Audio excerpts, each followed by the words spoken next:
Hello, my lovely friends. My name is Ava, and today I have romance books with no spice in them.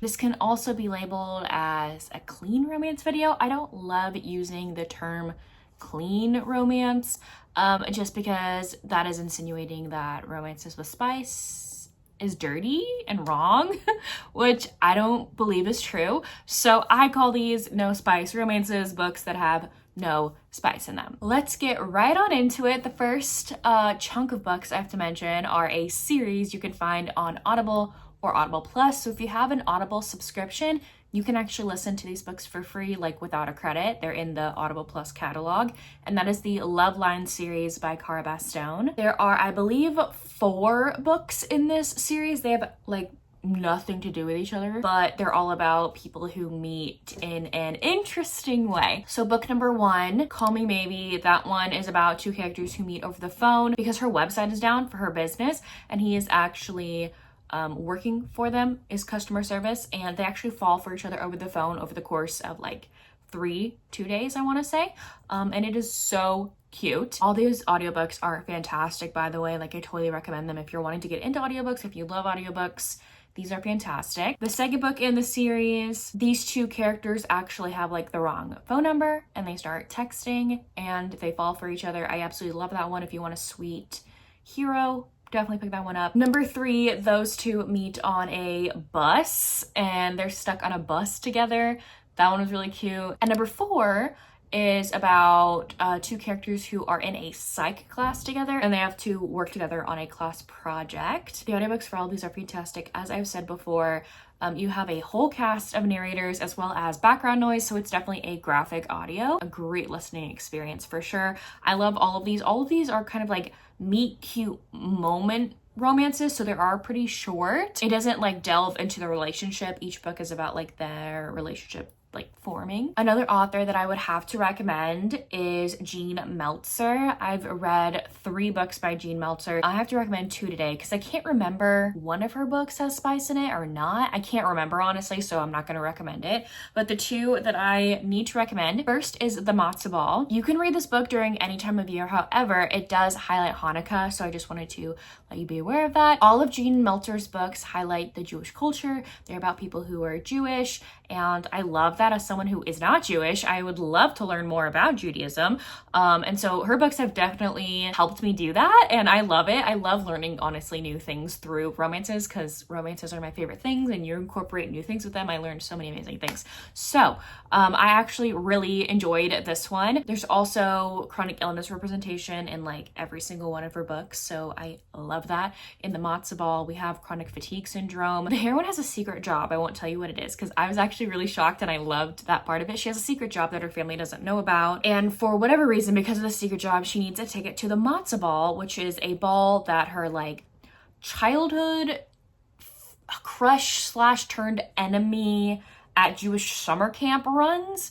And so she kind of like becomes indebted to him and is like, hey, I will do whatever you need me to. I will volunteer. Like, I need a ticket to this matzo ball. It's basically a ball centered around Hanukkah. That's all I'll leave you with. I loved like the childhood crush turned enemies at a summer camp. Like, there's like flashback scenes to when they're at the summer camp. That was so fun. And the other Jean Meltzer book I'd have to recommend is Magical Meet Cute. This is her newest release, and this one really does delve deep into anti-Semitism, by the way, so if you are triggered by that, please be aware going into this. But the heroine runs a Jewish-owned business. She's in a community and a street full of Jewish-owned businesses. She runs a pottery place. I think she has like classes, but she also sells her own pottery. Anyway, at the beginning of this book, she gets rip-roaring drunk one night and decides to make a golem, which, if you don't know what a golem is, it's like a clay figurine of a man. I honestly just know about it from the Halloween Town movies because we talk about golems in the Halloween Town movies. Anyway, so I just want to also say the heroine is she calls herself a Jew witch, so she's a Jewish witch. So she makes a golem and it's like a figurine of a man and buries it in her backyard when she is drunk. She wakes up the next morning not remembering anything that happened, but she ends up running over a man with her bicycle later that day. And he has amnesia from that, and she takes him to the hospital, but no one knows where he's supposed to go and all this stuff. So she takes him back home with her because she feels responsible for causing this man's injury and causing him to have memory loss. And there comes a point in the book where she's like, wait, is this maybe the golem that I made in the backyard? But also there's, like I said before, a really big point in the book about anti-Semitism. There is a group or a person going through their community and saying harmful, horrible things to people who are Jewish in their community. The hero and the heroine want to put a stop to it, so they kind of like team up together to try and figure out what is going on with these people and how to stop these horrible people from doing all this. I think the first book that I read that had no spice in it was way back when, I think when this book came out. This is Waiting for Tom Hanks by Carrie Winfrey. I think I finished this book and I felt jilted. I feel like I felt jilted. I was like, there was no spice in there. And then like looking back, I've come to appreciate romances that don't have spice in them, because not all romances need spice in them. That does not make a romance book is the spice. And I've come to actually enjoy sometimes every now and then a book that doesn't have spice in it. Don't get me wrong, I love my spicy books. I love them. I probably prefer them over non-spicy books, but I don't hate books with no spice in them anymore. Like, I don't. So I did feel jilted I first read this book because I was like, there's no spice in it. But now looking back, I'm like, that's fine. Like, that is totally okay. So, if you're wanting a, like, celebrity romance, I definitely recommend this one. The heroine lives in this small town and she's always wanted to be a screenwriter. She loves rom-coms, wants to write those types of screenplays.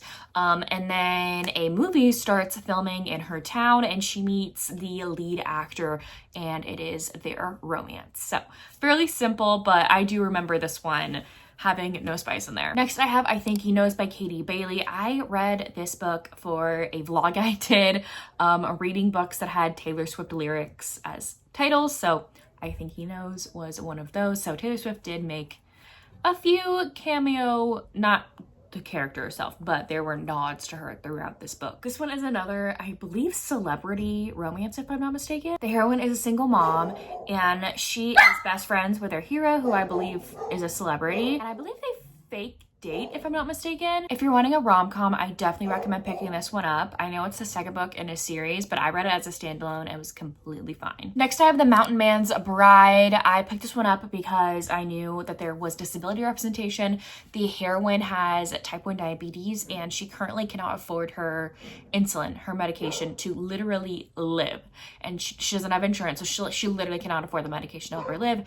So her friend convinces her to apply to this online forum for like mail order brides, and that's what she does. She becomes a mail order bride to our hero. He is a cowboy in a mountain. He and his brothers will get their inheritance and like the lay of the land after they get married, and so he just gets a mail order bride for the fact that he wants his inheritance. But the moment that he meets our heroine, he's like smitten like a kitten. He is obsessed with her, and then he figures out about her diabetes and just wants to help in any way possible. One that I really enjoyed at the end of last year was The Christmas You Found Me by Sarah Morgenthaler, I believe. These two characters get married even though they don't know each other, because the hero like proposes a deal to the heroine like, hey, my daughter is going through kidney failure. She needs a kidney transplant, and for insurance purposes, I need to show that I have stable income, and I just got this new job, so it's gonna take many months for me to show that I have stable income, but honestly, my daughter might not survive for the next few months. Whoa, Winnie. So I need a wife to get her on the transplant list like now. This does take place around Christmas time, so if you're wanting a Christmassy read, I recommend this one. I loved like all the winter vibes going on in here. This book made me like cry at the end. I freaking loved it. This heroine learning how to become a mom to this like sweet, adorable girl. I loved it. If you're wanting a like historical fantasy, but there's no magic in this fantasy world, I have Defender of the Wall. In this world that the heroine is in, there is a wall essentially separating the rich from the poor, and the poor grows all of the things, makes all the things for the rich. They get transferred through the wall, through the door in the wall, whatever. But the poor people, like, they cannot have any of the things that they make. Like, they will grow food, they don't get any of that food. Like, they get, like, scrutinized by, like, guards and stuff to make sure that they're not eating any of the food that they grow. So, like, all these people are freaking starving, right? So the heroine's brother wants to crawl under the wall in order to do something. I can't remember, but it's to help save his family. And the book starts out with a guard noticing that there's a hole and the heroine trying to distract him, but then the wall collapses and her brother is dead. And that's kind of how this starts out. It's her romance with that guard that was trying to track down her brother. So there's a lot going into this one. It like kind of reminded me of the Hunger Games in an aspect of like, what if District 12 and District 1 were like right next to each other and one person from District 1 fell in love with someone from District 12. Like, that's what I thought about it. I have Kit McBride Gets a Wife by Amy Berry. This is a historical Western.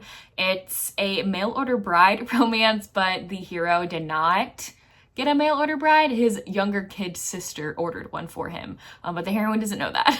So if you're wanting a Western with laugh out loud moments, I definitely recommend this one. I do feel like this is a great starter book for getting into historicals if you would like to get into historicals, more of obviously the Western vibe. And lastly, I have Charming the Runaway Duke by Maggie Dallin. This one is another holiday Christmas read. You can read it any time of year. However, Christmas is going on during this. The heroine has been engaged to her fiance for years.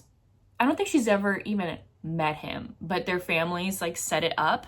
And the ton has scrutinized her because it's been like 10 years and this guy has not come to marry her. He's like off abroad or something along those lines, and he has not come to marry her. So they're like, something must be wrong with her.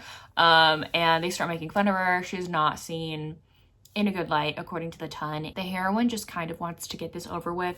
She wants to cut ties with her fiance because she's sick of being ridiculed. But then he actually shows up one day, actually pretending to be his own footman, I think, or cousin. I can't remember, but he's pretending to be someone of lower class because he wants to know how the heroine actually feels about him as a person, not his title, and the fact they're affianced, engaged. So she's like having a problem with the fact that she's falling for this guy, but that's not her fiance, and she's technically engaged, but she doesn't know that that's actually the guy she's supposed to fall for. Anyway, there's a lot going on in here, but if you're wanting a historical romance, I do recommend this one. Anyways, there you have it. Those were romances with no spice in them. Let me know down below if you read any of these books or if you plan to, and if you don't feel like commenting anything else, you can leave me any flower emoji in the comment section down below. But anyways, thank y'all so much for watching. I will see y'all soon in my next one. Bye y'all.